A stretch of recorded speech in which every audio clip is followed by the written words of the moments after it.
Anytime. Okay. I think I have a question that'll help kickstart us a little bit.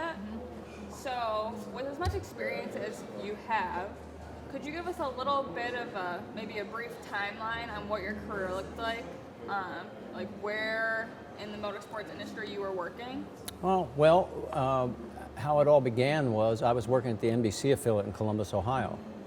And every year the Spring Nationals NHRA event would be run in Kirkersville, just outside of Columbus. And Steve Evans and Dave McClellan were doing the Diamond P productions at that time. They were syndicated. And they saw my work locally because in my free time, I was a crew member on Jeg Coughlin Sr.'s Top Fuel Dragster. So they would also see me at other races.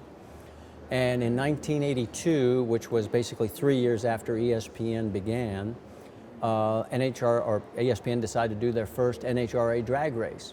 And of course, they were going to hire Dave McClellan and Steve Evans, as they should. But Steve Evans had a conflict, and God bless his soul, he recommended me. And it turned out to be a job I never applied for.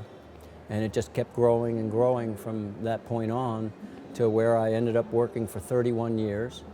I consider myself extremely fortunate. I'm the only person to date that has been the lead announcer for all 6 major North American motorsports, the 3 NASCAR Touring Series, Cup, Xfinity, Trucks, NHRA, IndyCar, and sports cars. And over that 31 years, done everything that we had on 2 wheels. I did AMA, motocross, supercross, the Mickey Thompson Stadium Series, off-road. It ended up growing into, I built 2 companies also. I started my own production company, and we produced over 1,000 hours of sports programming for ESPN, Speed Channel, NBC. And then I also started a sanctioning body. We took over and formed Championship Off-Road Racing, which was a short course off-road series. And in 7 years, we built it up into 143 race teams in 8 divisions, and we raced from California to Connecticut. So it's a career that I truly trained for broadcasting only.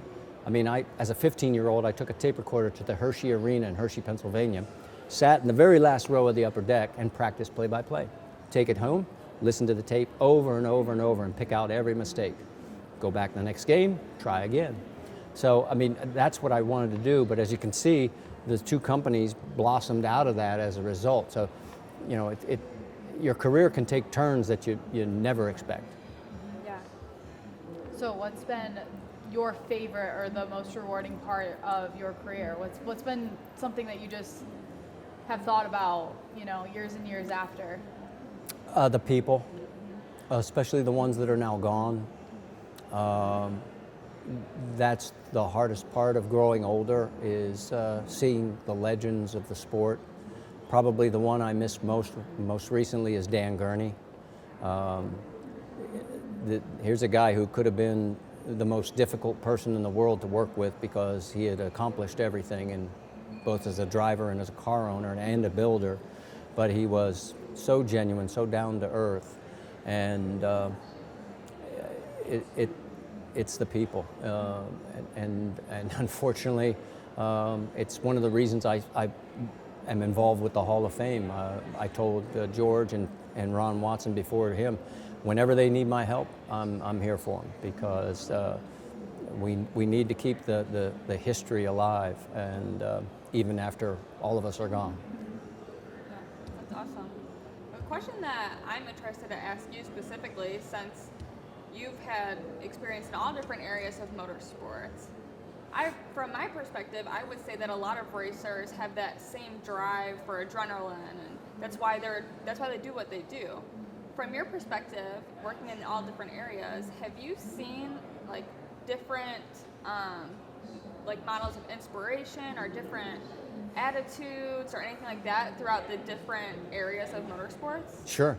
I think that each one has different characteristics. For example, say what you want to about Kyle Busch, but see, it gets a reaction.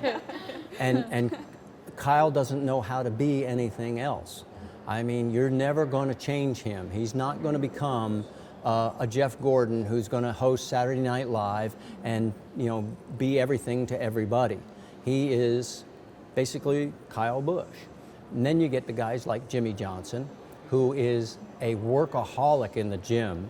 I mean, I've never seen a guy so fit in my life, and so focused, but yet so open when he's away from the track, and so family oriented and so friendly with anybody that just happens to walk up and recognize him.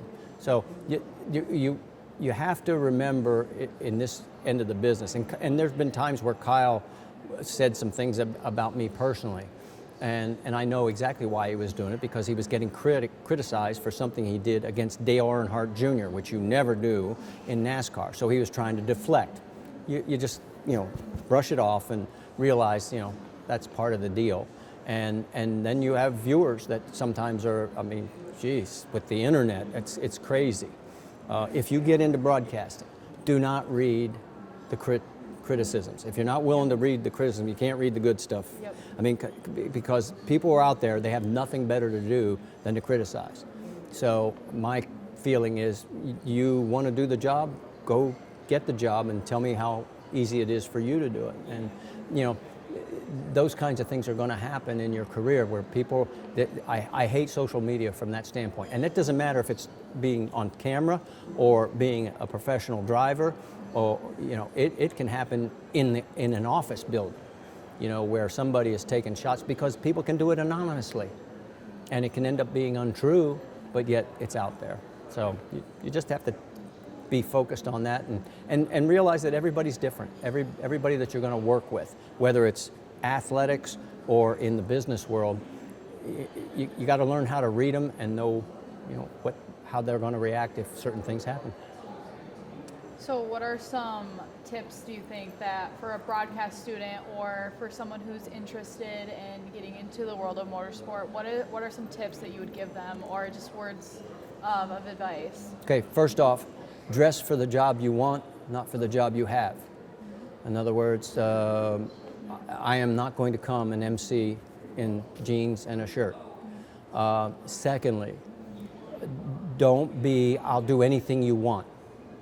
Think about what you really want to do. You want to design, start researching, where do I want to design? Do I want to design race cars, or do I want to design parts for race cars? Zero in, and then same on the broadcast side. If you want to be sideline first and work your way to the booth, let people know that's what the goal is. Don't beat around the bush. Don't say, I'll be a floor director at the local television station just so I can get my foot in the door. No. In this day and age, there's so many opportunities out there for internships that you can get your foot in the door, but you've got to let them know specifically what you want to do.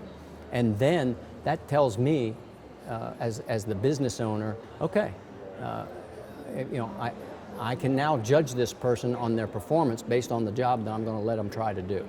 So those are the two biggest things. Then I think it comes down to research. In your case, if you know you got an interview subject coming up, you want to do research on that person. What your goal is. I always felt like I accomplished something when I had somebody come up to me afterwards, after seeing the broadcast, and they go, you know, your interview was so-and-so. I didn't know that. Bam. I've told them something. I drew something out of that person that they didn't know. And here's the other thing to remember. No matter how dull or boring a person may seem, if you dig deep enough, everybody has a story. I always like to call it this way. We all get our 10 pounds of crap. It comes in different shapes, sizes, and times of our lives. And those are the moments that build our character. Those are the moments that make us the people that we are. And so if you went on my Wikipedia page, you would find that I lost my brother when I was 14 years old. Had a profound effect on me. Then as your interview, you could say, I don't mean to bring this up in a bad way, but how did you rebound from that? How did it affect you? How did it make you different?